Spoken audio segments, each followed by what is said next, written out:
السلام عليكم ورحمة الله وبركاته. أعوذ بالله من الشيطان الرجيم. بسم الله الرحمن الرحيم. الذي جعل لكم الأرض فراشا والسماء بناء وأنزل من السماء ماء فأخرج به من الثمرات رزقا لكم فلا تجعلوا لله أندادا وأنتم تعلمون. صدق الله العظيم. সম্মানিত দর্শক শ্রোতা, কাছে দূরে, দেশে কিংবা প্রবাসে, যে যেখানে বসে টিভির পর্দায় অথবা ইউটিউব চ্যানেলে আমাদের দেখছেন, শুনছেন, সবাইকে জানাই আন্তরিক শুভেচ্ছা ও অভিনন্দন। প্রিয় দর্শক শ্রোতা, তাফসীরুল কোরআনের ধারাবাহিকতায় আজ আমরা পবিত্র কোরআনের সূরাতুল বাকারার 22 নম্বর আয়াত থেকে পবিত্র কোরআন বিষয়ে আলোচনা শুনব ইনশাআল্লাহ। এই আয়াতে কারীমায় আল্লাহ রাব্বুল আলামিন ইরশাদ করেন, আল্লাযী জাআলা লাকুমুল আরদা ফিরাশা, যিনি তোমাদের জন্য জমিনকে করেছেন বিছানা, ওয়াস সামাআ বিনাআ, আর আসমানকে করেছেন ছাদ, ওয়া আনজালা মিনাস সামাই মাআ ফাখরাজা বিহি মিনাস সামারাতি রিজকান লাকুম, আর তিনি আসমান থেকে নাজিল করেছেন বৃষ্টি, অতঃপর তার মাধ্যমে উৎপন্ন করেছেন ফল ফলাদি, রিজকান লাকুম, তোমাদের জন্য রিজিক স্বরূপ। ফালা তাজআলু লিল্লাহি আনদাদা, সুতরাং তোমরা আল্লাহর সঙ্গে সমকক্ষ দাঁড় করাবে না, ওয়া আনতুম তা'লামুন, জেনে বুঝে। সুতরাং তোমরা জেনে বুঝে আল্লাহর সঙ্গে বা আল্লাহর জন্য সমকক্ষ নির্ধারণ করবে না। প্রিয় দর্শক শ্রোতা, এই আয়াতে কারীমায় আল্লাহ রাব্বুল আলামিন তার অস্তিত্বের প্রমাণ উপস্থাপন করেছেন। এই আয়াত আগের আয়াত অর্থাৎ সূরাতুল বাকারার 21 নম্বর আয়াতের সঙ্গে সম্পৃক্ত। সেখানে আল্লাহ তাআলা বলেছেন যে তোমরা উ'বুদু রাব্বাকুম ইয়া আইয়ুহান নাস উ'বুদু রাব্বাকুম আল্লাযী খালাকাকুম ওয়াল্লাযীনা মিন ক্বাবলিকুম লাআল্লাকুম তাত্তাকুন। হে ঈমানদারেরা, ইয়া আইয়ুহান নাস, হে মানুষ, হে মানব জাতি, উ'বুদু রাব্বাকুম, তোমরা তোমাদের রবের ইবাদত করো। এই রবের পরিচয় দেওয়া হয়েছে। প্রথম পরিচয় আল্লাযী খালাকাকুম, যিনি তোমাদের সৃষ্টি করেছেন, এবং ওয়াল্লাযীনা মিন ক্বাবলিকুম, এবং তোমাদের আগে যারা এসেছিল, তোমাদের পূর্ববর্তীদেরও যিনি সৃষ্টি করেছেন, তিনি হলেন রব। রবের দ্বিতীয় পরিচয় এই সূরাতুল বাকারার 24 নম্বর, সূরাতুল বাকারার 22 নম্বর আয়াতে অর্থাৎ আলোচ্য আয়াতে আল্লাহ তাআলা ইরশাদ করেন, আল্লাযী জাআলা লাকুমুল আরদা ফিরাশা, তিনি আল্লাহ, তারই ইবাদত করা উচিত, তাকেই রব মেনে তোমাদের জীবন যাপন করা উচিত, দৃঢ়ভাবে বিশ্বাস স্থাপন করা উচিত, যিনি আসমানকে করেছেন, যিনি জমিনকে করেছেন বিছানা এবং আসমানকে করেছেন ছাদ, ফাখরাজা বিহি মিনাস সামারাতি রিজকান লাকুম, এবং আকাশ থেকে যে পানি আসে সেই পানি দিয়ে বিভিন্ন ধরনের বৃক্ষ, ফল ফলাদি এবং জমিনের মধ্যে অসংখ্য বস্তু উৎপন্ন করেছেন। ফালা তাজআলু লিল্লাহি আনদাদা, সুতরাং এসব কিছু প্রমাণ করে এক আল্লাহর ইবাদত করতে হবে এবং তার সঙ্গে কাউকে শরীক করা যাবে না। প্রিয় দর্শক শ্রোতা, আল্লাহ রাব্বুল আলামিন এই আয়াতের মধ্যে ইরশাদ করেছেন, আল্লাযী জাআলা লাকুমুল আরদা ফিরাশা, তিনি জমিনকে করেছেন বিছানা, জমিনকে করেছেন বিছানা। এর অর্থ হলো এই জমিন অনেকগুলো গুণে গুণান্বিত। এর একটি হলো এটি স্থির এবং এটি অবিচল এবং এটি মজবুত, সুদৃঢ় পাহাড় এর উপর স্থাপিত, এবং এটি নরম কোমল ইত্যাদি সব কিছুই এই জমিনের বৈশিষ্ট্য আল্লাহ তাআলা এখানে উল্লেখ করেছেন। ওয়াস সামাআ বিনা, এবং আসমানকে করেছেন, আকাশকে করেছেন ছাদ স্বরূপ। আকাশ যেন আমাদের উপর ছাদের মতো হয়ে আছে। ওয়ানজালা মিনাস সামাই মা, এবং আসমান থেকে তিনি বৃষ্টি বর্ষণ করেন। এখানে আসমান বলতে মূলত মেঘমালা, মিনাস সাহাবি, মেঘমালা থেকে তিনি বৃষ্টি বর্ষণ করেন। ফাখরাজা বিহি মিনাস সামারাতি রিজকান লাকুম, বিভিন্ন ধরনের ফল ফলাদি, মানুষের জীবন উপকরণ আল্লাহ তাআলা এই পানির মাধ্যমে ব্যবস্থা করেন। আর এসব কিছু প্রমাণ করে যে পৃথিবীতে একজন স্রষ্টা আছে, তিনি হলেন আল্লাহ, তিনি হলেন এক অদ্বিতীয়, তার কোনো শরীক নেই, তার সমকক্ষ কেউ নেই, সুতরাং তার সঙ্গে শরীক করা যাবে না। এই আয়াত এটাও প্রমাণ করে যে আল্লাহর সঙ্গে কোনো কিছুকে তার সমকক্ষ দাঁড় করানো, সমতুল্য সাব্যস্ত করা নিষিদ্ধ। হাদিসে পাকের মধ্যে এসেছে, আব্দুল্লাহ ইবনে মাসউদ রাদিয়াল্লাহু আনহু থেকে বর্ণিত, তিনি বলেন যে আমি রাসূলুল্লাহ সাল্লাল্লাহু আলাইহি ওয়াসাল্লামকে জিজ্ঞেস করেছিলাম, আইয়ু যামবি আযম, কোন গুনাহ বা কোন পাপ হলো সবচেয়ে বড়? তিনি বলেছেন, আন তাজআলা লিল্লাহি নিদ্দান ওয়া হুয়া খালাকাকা, তিনি আল্লাহ, তিনি যিনি আমাকে সবাইকে সৃষ্টি করেছেন, তার সঙ্গে কাউকে শরীক করা, এটাই হলো সবচেয়ে বড় পাপ। সম্মানিত দর্শক শ্রোতা, এই আয়াতে কারীমার মধ্যে আল্লাহ রাব্বুল আলামিন আয়াতের শেষাংশে উল্লেখ করেছেন, ফালা তাজআলু লিল্লাহি আনদাদান ওয়া আনতুম তা'লামুন, তোমরা জেনে বুঝে আল্লাহর সঙ্গে সমকক্ষ দাঁড় করাবে না, আল্লাহর জন্য সমকক্ষ সাব্যস্ত করবে না। এই জেনে বুঝে এই কথার অর্থ কী?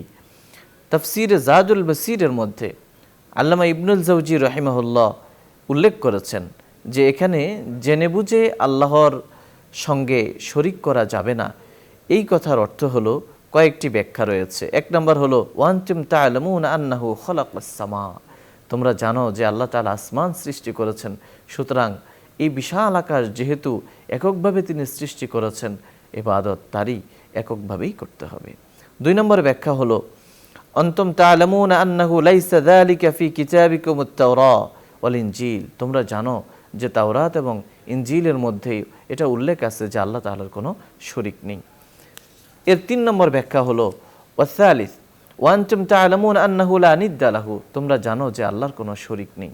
আর রাবি' আন্নাল ইলমা হা হুনা বিমানাল আকল, অর্থাৎ তোমরা বুঝো, এটা তোমরা অনুধাবন করো যে আল্লাহর কোনো শরীক নেই।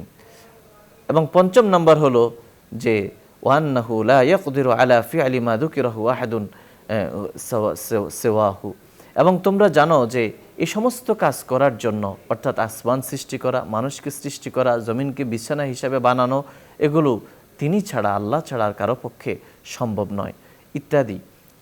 এর মাধ্যমে বোঝা গেল যে আল্লাহর সঙ্গে কাউকে শরীক করা যাবে না। সম্মানিত দর্শক শ্রোতা, আল্লাহ তাআলা কোরআনে বিভিন্ন জায়গায় পানির প্রসঙ্গটি এনেছেন। এই পানি থেকে পৃথিবীর বহু মূল্যবান জিনিসের জন্ম হয়, এই পানি থেকে মানুষের জন্ম হয়, এই পানি থেকে জীবন উপকরণের জন্ম হয়, উৎপন্ন করেন। আল্লাহ তাআলা অন্য জায়গায় ইরশাদ করেন, আন্না সাবাবনাল মা সাব্বা সুম্মা শাকাকনাল আরদা শাক্কা ফাআনবাতনা ফিহা হাব্বা, নিশ্চয়ই আমি, ফালিয়ানজুরিল ইনসানু ইলা তাআমি, মানুষ দেখুক তার খাবার কিভাবে তার কাছে আসে। আন্না সাবাবনাল মা সাব্বা, আসমান থেকে আমি প্রচুর পরিমাণে পানি বর্ষণ করি।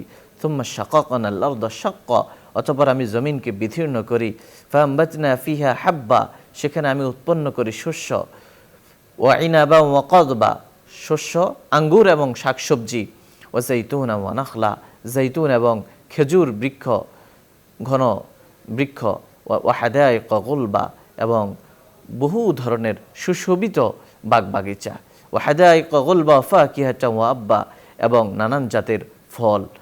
মাতাআল লাকুম ওয়া লিআনআমিকুম ওয়া ফাকিহাতান ওয়া আব্বা, বিভিন্ন ফল ফলাদি এবং ঘাসলতা।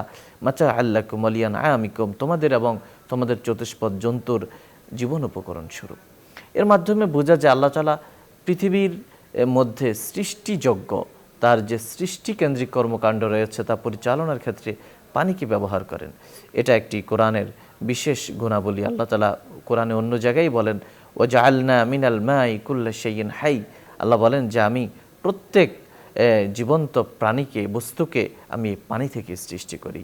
তো কোরআনের সূরাতুল বাকারার শুরুর দিকেই আল্লাহ তাআলা এই পানির গুরুত্বের কথা আলোচনা করেছেন। সম্মানিত দর্শক শ্রোতা, এই আয়াতে কারিমার মধ্যে আল্লাহ রাব্বুল আলামিন তার অস্তিত্বের প্রমাণ হাজির করেছেন। ইমাম ফখরুদ্দীন রাজি রাহিমাহুল্লাহ তার তাফসিরুল কবিরের মধ্যে, তাফসিরুল কবির লিল ইমাম ফখরুদ্দীন আর রাজি রাহিমাহুল্লাহ, তার দৃষ্টিতে এই আয়াতের মধ্যে আল্লাহ রাব্বুল আলামিন তার একত্ববাদের এবং তার অস্তিত্বের অনেকগুলো প্রমাণ হাজির করেছেন। তাফসিরবিদদের অনেকেই সেগুলো উদ্ধৃত করেছেন। খোদ আল্লামা ইবনে কাসির রাহিমাহুল্লাহ তার তাফসির গ্রন্থে সেই কথাগুলো পুনরাবৃত্তি ঘটিয়েছেন। ইমাম ফখরুদ্দীন রাজি রাহিমাহুল্লাহ সেখানে অনেক ইমামদের বিভিন্ন ইস্তেদলাল বা প্রমাণ তিনি হাজির করেছেন যে একবার একদল লোক এসে, যারা আল্লাহর অস্তিত্বে বিশ্বাস করে না, তারা এসে ইমাম আবু হানিফা রহমতুল্লাহ আলাইহির কাছে জিজ্ঞেস করেছিল যে আল্লাহ তিনি কি আছেন, স্রষ্টা বলতে তিনি কি কেউ কি আছেন? তখন তিনি তাদের সঙ্গে একটি মোনাজারা বা বিতর্ক অনুষ্ঠানের আয়োজন করেছিলেন এবং সেখানে তিনি এসে পৌঁছাতে দেরি করলেন।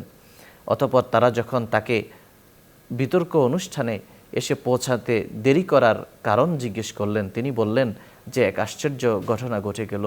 আমি আসার সময় পথে একটি নদী পড়ল, আর সেই নদীর প্রান্তে থাকা একটি বৃক্ষ এমনিতেই হঠাৎ সে নিজেই কেটে গেল, আবার কেটে যাওয়ার পর তক্তা হয়ে গেল, তক্তা হওয়ার পর সেটা নৌকা হয়ে গেল, আবার সেই নৌকা অটোমেটিক মানুষকে নিয়ে চলাচল করতে লাগলো। আমি সেই নৌকা দিয়ে আসলাম। তখন তারা বলল যে এটা কীভাবেই সম্ভব, আপনার মতো একজন ইমাম এই ধরনের কথাবার্তা তো কখনোই বলতে পারেন না। কিভাবে একটি বৃক্ষ হঠাৎ করেই কেটে যায়, আবার সেটা থেকে তক্তা হয়, নৌকা হয়, আবার নিজে নিজে চলে। তখন তিনি বললেন যে এটাই হলো আল্লাহর অস্তিত্বের প্রমাণ। এই বিশ্ব ব্রহ্মাণ্ড, এই আসমান, এই জমিন, এই পাহাড়, এই চন্দ্র, এই সূর্য ইত্যাদির পেছনে আল্লাহ তাআলার মহা কুদরত রয়েছে। এটাই প্রমাণ করে যে একজন স্রষ্টা এই পৃথিবীতে রয়েছেন। সম্মানিত দর্শক শ্রোতা, অনুরূপভাবে আরও কিছু ঘটনার কথা কিতাবের মধ্যে উল্লেখিত হয়েছে। ইমাম আহমদ ইবনে হাম্বল রহিমাহুল্লাহর কাছে জিজ্ঞেস করা হয়েছিল যে আল্লাহ তাআলার অস্তিত্বের প্রমাণ হিসাবে আপনার কাছে কি কোনো প্রমাণ আছে? তিনি বললেন যে হ্যাঁ, একটি প্রমাণ তো আছেই। একটি রূপার ঘর, সেই রূপার ঘরের মধ্যে একেবারেই কোনো দরজা নেই, জানালা নেই। আবার সেই রূপার ঘরের ভিতরে রয়েছে একটি স্বর্ণের ঘর, সেই ঘরের ভিতরেও কোনো দরজা জানালা নেই। তারপর সেখান থেকে হঠাৎ করে একটি জীবন্ত প্রাণী বের হয়ে আসলো। এবং মানুষ তো এমনভাবে মায়ের গর্ভ থেকে বের হয় যে সে কোনো জ্ঞানশূন্য থাকে, তার বোধ শক্তি থাকে না, কিন্তু ওই প্রাণীটি বের হয়েই কিছু বোধ শক্তি নিয়ে আসলো এবং সে তার খাবারের জন্য সে উঠে পড়ে লাগলো, খাবারের জন্য সে কাতর হয়ে উঠল।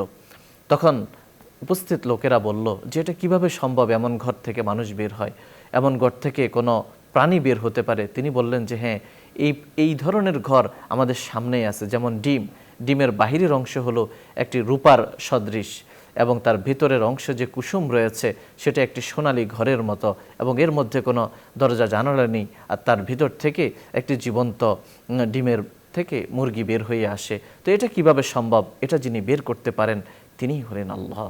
এভাবেই তারা মানুষকে বোধগম্য করে তাদের প্রতি আল্লাহ তাআলার অসীম কুদরতের এবং তার অস্তিত্বের প্রমাণাদি হাজির করেছেন।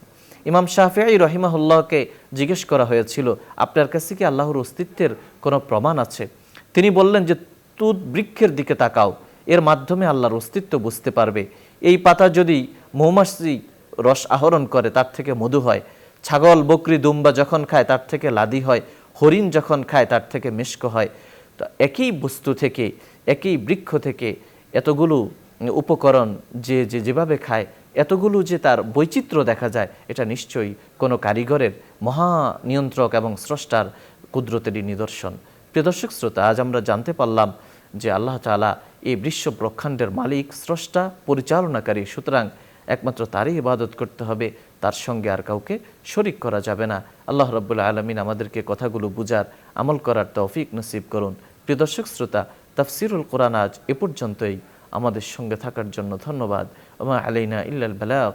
আসসালামু আলাইকুম ওয়া রাহমাতুল্লাহি ওয়া বারাকাতুহু।